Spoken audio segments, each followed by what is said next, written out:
I am a video artist, working to create transformative works to investigate passions and obsessions that have dogged me for decades. I just can't shake them. I keep returning to the power of stories and how storytelling shapes us as human beings, allows us to create versions of ourselves, and dictates how we act, how we live, and how we evolve. Our lives depend on stories. They become our memories, our triumphs and tragedies, and our legacies. I use the concept of the story of as a way to measure our humanity, as I attempt to understand how we become who we are. Not all stories are true, as we have learned with great pain in these last 4 years, and not all truths are stories. But in this realm lies a secret I must unlock. I am also an artist of a certain age, working with practices and in patterns with degrees of repetition, living with the previous, all the while searching for the next.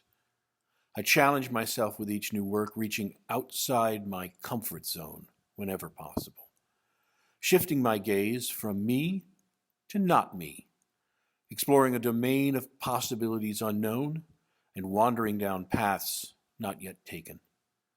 I am optimistic, soulful, relevant, ingenious, daring, urgent, funny, handsome. Hey, this is my story. So what if I enhance the truth and I bend reality? Isn't that what an artist does?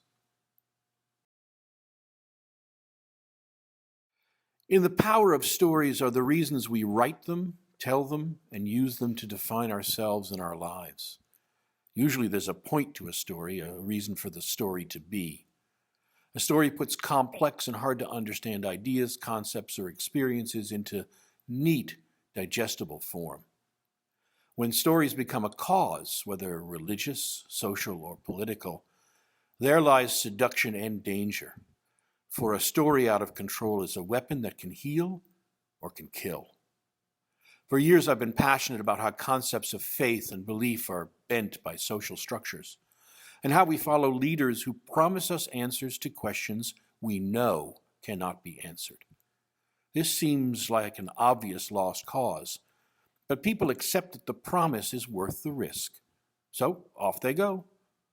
This is not a new occurrence, but there is a particular American strain of this compulsion, connected by a lineage of con artists, hucksters, celebrities, and bright, shiny objects.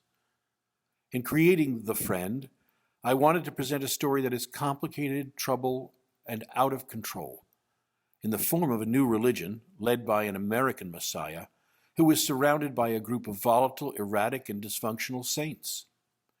The Friend is a broken toy, an adult with a child's need for love and acceptance, who operates knowing full well he has nothing to offer us but his pain and his malfunctioning nature. His success is how he tells his story, so that we can all relate to him and learn from him. But how can we believe in a story when it's told without truth? How can we follow a leader who is lost? Why do we give ourselves to causes and movements based on illusion? And why do we find faith in the hot mess? I don't know the answers, but I want you to ask yourself these questions. That's why I wrote The Friend. Welcome, my friends. Say goodbye to all your troubles, farewell to all your anxieties, kiss that sense of dread and haunting fear of death, adieu. Just like that, seek out your cracks and your fissures and apply the salve of truth. Wake up to a fresh day of new thought, surrounded by friends, supported by devoted acolytes, and embraced by a history of forgiveness and redemption. I am the friend. I am your friend.